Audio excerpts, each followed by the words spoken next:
welcome back to the Who's Yanks. We have another Who's Yanks. We're talking Canada soccer and U.S. soccer. Tonight we're going to be talking about the gritty CONCACAF match that just finished up between El Salvador and the USA.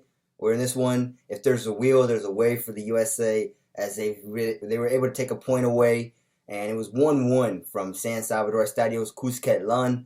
And boy, oh boy, was the second half of the match was entertaining as a U.S. fan perspective, but the first half was very frustrating, and all kind of thoughts were going through my mind at the time, which you're going to find out as the video goes on. But nonetheless, before we get into any of the game, I've got a lot that I kind of want to say, so I'm going to make this pretty quick. So let's just go to our starting 11. Ethan Horvath would actually get the starting nod in goal for the USA, which we'll find out how he did. Tyler Adams, Anthony Robinson, Jonas Musa, Christian Pulisic, Brennan Aronson, Aaron Long, Haji Wright, Cameron Carter-Vickers, Tim Weah, and Reggie Cannon. Those are your starting 11 for the USA. And this match against El Salvador, at El Salvador, by the way, which I did say would be a tough match, and I'll talk about that, of course, later on. But, yeah, first things first. Rainy, muddy field conditions, similar to what Honduras played Canada in last night. And we saw that one, as I did a video on that one. Honduras beat Canada 2-1. And very, very similar as I expected. Oh, if it rained in Honduras, it probably rained in El Salvador too. Sure enough. And the field conditions were arguably worse, as it was just a mud bath out there. It was what Taylor Twellman described Belgium playing Bosnia on in 2017. It was playing on a cow pasture, as a lot of other people now say it was a cow pasture. And that's the right term to call this one. It was a cow pasture. And yes, everybody was pissed. I mean, I was pissed at first in the first half, especially about the field conditions. But as I remembered yesterday, and as my friend told me once Canada lost, he said, you know what, you can't really blame the field conditions. And yes, to his point, he's correct, as both teams play on the same field, and it's just a matter of which one can out-endure the most.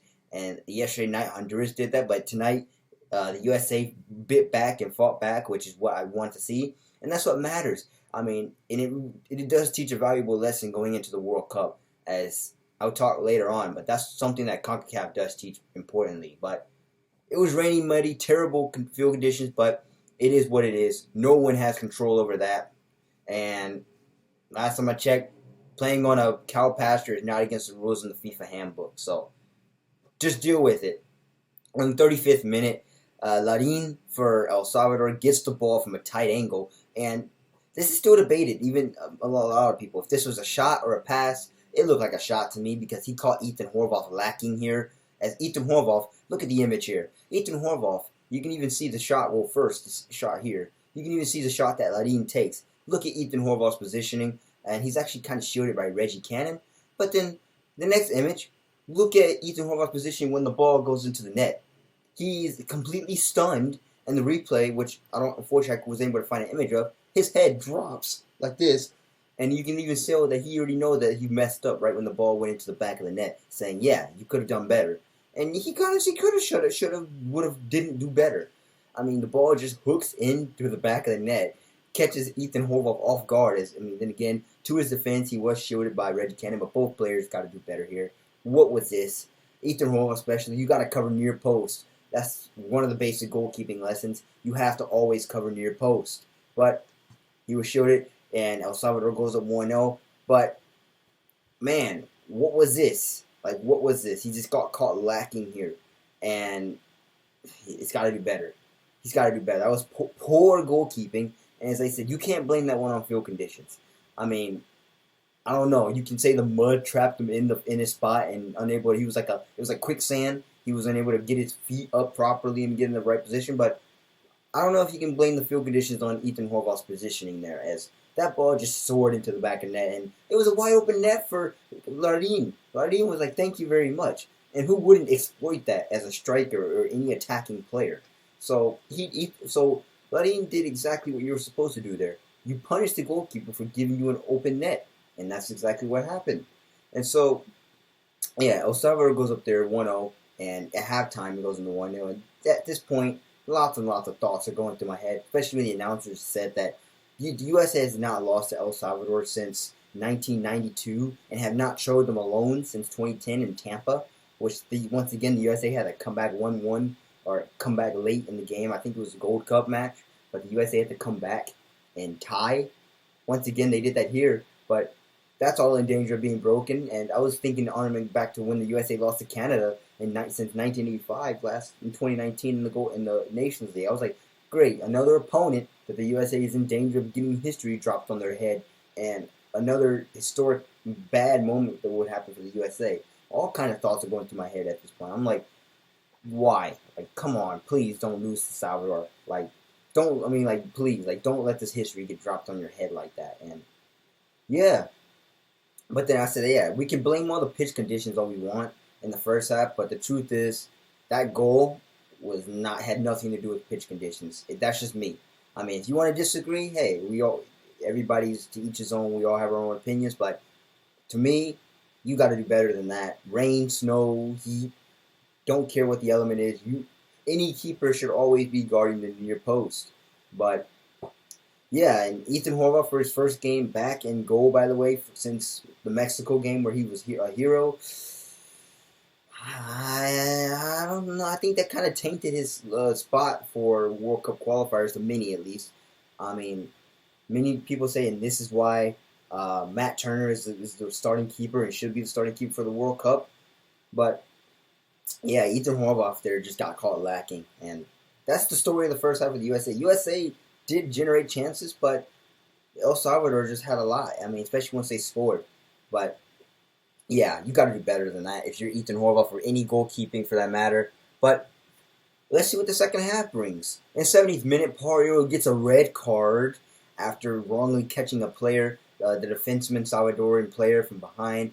Many are going to say that this is not a red and this is a yellow, but there's no VAR to overturn that. So honestly, at this point, I was thinking that's just a story tonight. This is just all hell is breaking loose. Nothing is going the US's way tonight, and it's just at this point I just accepted it. I was like, you know what, we're gonna lose, or the USA is gonna lose, and just what am I? At this point, just look at the broad things to take away from this for the World Cup. But yeah, Pariola just came on as a sub not too long ago, and now the USA is down a goal, down a man. I'm not going to get into the debates about whether the tackle was a yellow or a red card, but either way, at this point in the game, it was 10-11 for the USA. And so what happens next? But 9 minutes later, Yannis Musa gets a wide open breakaway and is badly brought down by a Salvadoran defender, Rodriguez, and Rodriguez gets a straight red. And just like that, it's 10-10. And man, and by the way, I forgot to mention there were numerous scraps in the game. Both teams coming together. Tyler Adams in between this, I believe around the 74th minute. He got frustrated and really just took the player and slammed them down.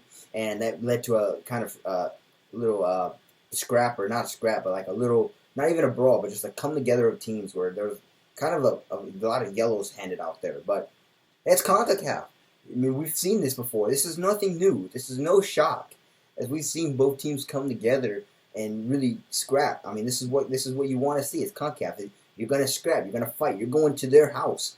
You know, nothing's gonna be easy. It's like going to someone else and just trying to rob them. You know, it's not easy. It's not like that. You don't just take what you can and leave. And so, yeah, that's basically what happened. And 10-10. But then the 88th minute, there's a missed handball in the box on El Salvador. But there, once again, no VAR. So it doesn't mean anything. Play on, says the ref. And of course, he wasn't going to give a penalty. He wasn't going to do that. I mean, if the USA was going to score, they were going to have to fight for it. Because, I mean, then if you get a penalty, I don't know, there's a handball rule going on, too, that really needs to be just reviewed in general. I mean, was this a handball? It's debatable. I mean, to me, yes. His hand was like this as the ball was trying to be crossed into the box of the USA, and it hit the hand. That's a handball. I mean, that's an obstruction of the flight of the ball with that illegal part of the body. Like, the hand. You can't do that. But I'm not a ref. I didn't make the decision. I'm not in the game, so I technically have no say. But in the 91st minute, so stoppage time, when you thought all hope was lost for the USA, the USA recycles a missed corner, and Jordan Morris gets a swinging ball. He heads it home into the back of the net. A great cross from the USA, and it's 1-1. Good goal from the USA. Just Jordan Morris. By the way, welcome back, and I believe he leads Nations League in goals. Given compared, if you take last year too, I believe he must have went nuts against Cuba, as I don't remember him scoring against Canada. Maybe he scored one, but in the 4-1, but maybe Cuba I think he scored. But apparently he is one of the top leaders in Nations Leagues. So at the end of the match, as I said, what a fun second half at least to watch. First half was annoying, but the USA claws back to salvage a point on the road, and it just shows the whole good old fashioned grind it out, do what you gotta do, and get things done if you're the USA. So now let's go to the stats. 5 shots to 10. USA had more shots, especially in the second half. 10, so they doubled their. One of the 5 were on target, while Salvador scored that one. It was, of course, that Larin shot from that angle that just stunned Ethan Horvath. While 6 of the 10 were on target for the USA. So the USA had good looks, but credit the El Salvadorian keeper, by the way, coming up with save after save. Giannis Musa got his free kick saved. Pulisic had some shots saved. Giannis Musa had a shot saved earlier on in the 50th minute. The USA should have won. Yes, they should have won, but don't take anything away from El Salvador's goalkeeping ability. That was a phenomenal performance from them. I can't even talk right, but it was a phenomenal performance from the keeper. 36% possession, 64% possession, and this is in the second half again, where the USA began to have great looks and just more look and really enjoy the ball more. So that's where that possession is coming from. 293 passes completed to 513 passes completed. 67% pass accuracy to 82% pass accuracy. Foul fest, 16 fouls to 12 fouls. 1 yellow card to 2, which I swore was a lot more than that. It was yellow cards for like they were being handed out like candy. But according to the stats, not a lot. 1 yellow card a team, as I said. 1 red card a team, as I said. With El Salvador, they brought down Musa and Areola for the USA getting sent off. 1 offside to 2 offside and 3 corners to 7. And then let's look at our table, which once again is pretty relevant at the States because the USA has only played 2 games, while both Grenada and El Salvador have played 3 games. El Salvador leads the USA, or leads the top of the table with 5 points, 3 games played though, while USA is 2 games played with 4 points. That point was massive on the road, which that's all I care about. You didn't need to win, just get a point. After what I saw yesterday from Honduras and Canada. Just get a point, and they did exactly that. And Grenada sits with a point as they tied El Salvador. They also played 3 games. So that's your table.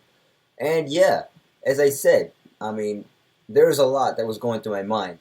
But one of the side notes that I do want to say, and I'm probably going to get a lot of pushback from anybody, but I said this, after this game, the first half especially was like, this is why we should play our more friendlies at more of our opponents' homes than our own homes. Because, this game, I'm glad, this is one of the games, as I already said, even before, I'm glad we're going down to El Salvador to play this match. I'm glad they're hosting it. It's a tournament match.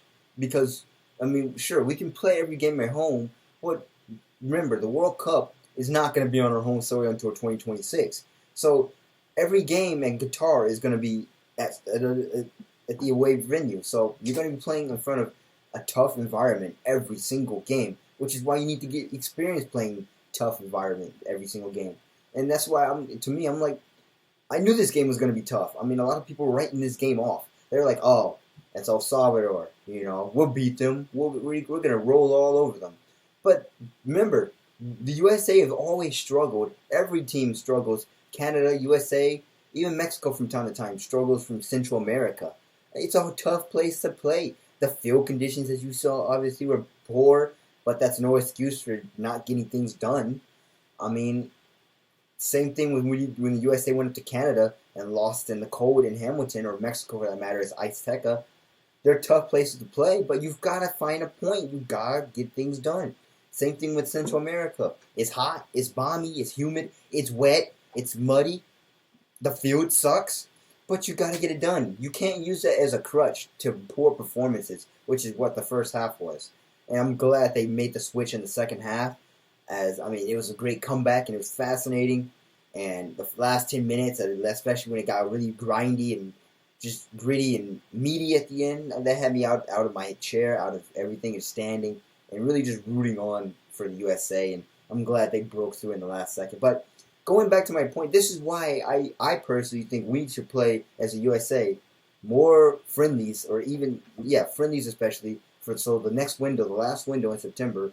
I hope that the two teams are playing.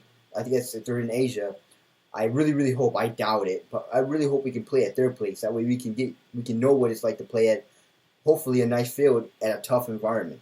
Which is why I kind of wish that we played Morocco at their place, as well as Uruguay at their place.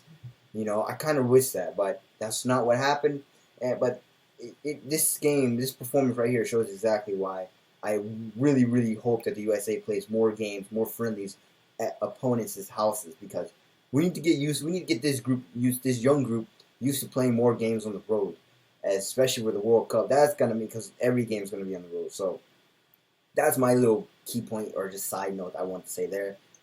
Yes, I mean, you're going to disagree with me saying, well, I mean, that's not going to help a thing because the USA, we're just going to keep, they're going to play at their home, and, the USA's got nice fields, and, it's just they got poor fields, so it's just suck it up, right? But yeah, at the same time, yeah. Okay, yeah, it builds toughness. It builds stuff, you're right. But then again, how is this team ever going to get used to playing at other people's venues if we're not used to playing at other people's venues if we just hold every game in the U.S.? So that's just a side note, and that's just a little wish that I doubt it's going to happen for me. But yeah, but then again, I knew this game was going to be tough. As I said, it was hard to win in CONCACAF anywhere, which a lot of people underestimate CONCACAF, which, yes, it may not have the skill, but to some point, it builds mental toughness, it builds life skills, because it teaches you how to go down and how to grind things out and not give things up, and how to just fight through pain. As my travel coach used to say, what's the matter? You guys scared? You guys scared? Fight through the pain! That's what he told us when we were down 2-1 in the championship. And what do? We came back and won 3-2 in penalty shootout. So, and it worked. This is what CONCACAF is all about. Fight through the pain. Don't give up. Don't hang your head. Play better. If you make a bad play, come back and do better the next time. That's what this game is all about.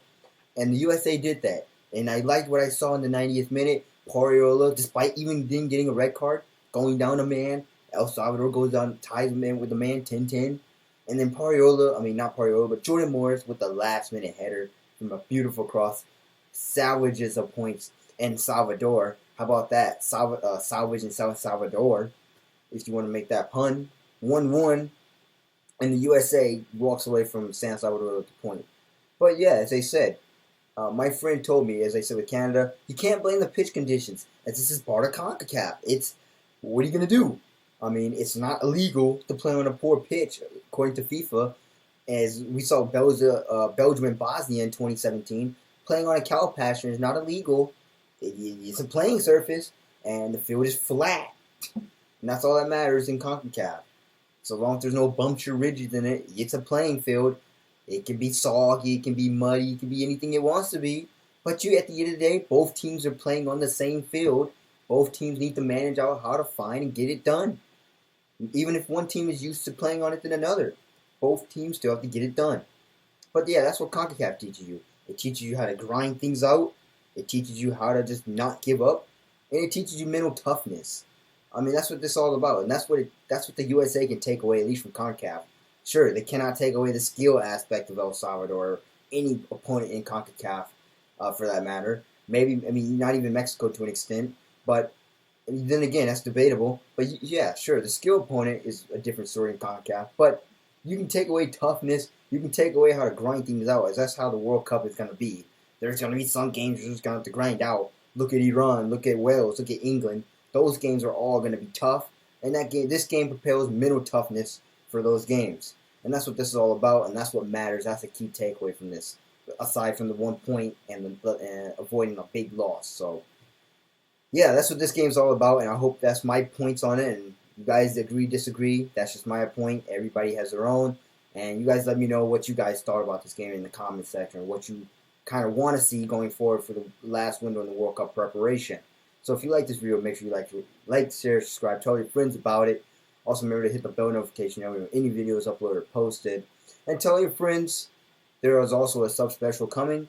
I'm going to be doing, I'm going to be doing a reaction to the World Cup cities that will be released on Thursday, which we'll know who's hosting where. I'm pretty sure Toronto is already on the list here in Canada, as well as Vancouver, but we're not going to know for sure until it's confirmed. but also tell your friends. Grind it out, and you'll get things done.